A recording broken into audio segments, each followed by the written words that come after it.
Motion सिकनेसच्या त्रासाला तुम्ही सुद्धा कंटाळला आहात का? मोशन सिकनेस म्हणजेच गाडी लागणं. ह्याच्यामध्ये गाडीत बसलं, गाडी चालू झाली की उलटीसारखं वाटणं, मळमळणं, डोकं दुखणं, घाम फुटणं अशी लक्षणं काही जणांमध्ये दिसायला लागतात. पण ह्याच्यात नेमकं होतं काय? तर आपल्या डोळ्यांना स्थिर गोष्टी दिसत असतात आणि कानाला शरीराची हालचाल कुठेतरी जाणवायला लागली असते. यांच्यामधला जो सिग्नल आहे दोघांमधला, याच्यामध्ये कुठेतरी सुसंगती नसते आणि भ्रम तयार होत असतो आणि त्यामुळे आपल्याला चक्कर येणं असं सगळं जाणवायला लागतं.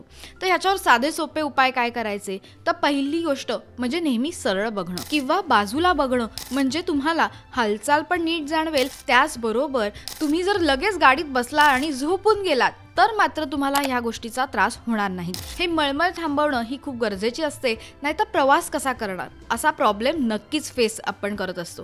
तर म्हणूनच वेळेवर ह्याची काळजी घ्या आणि योग्य ते उपाय नक्की करा.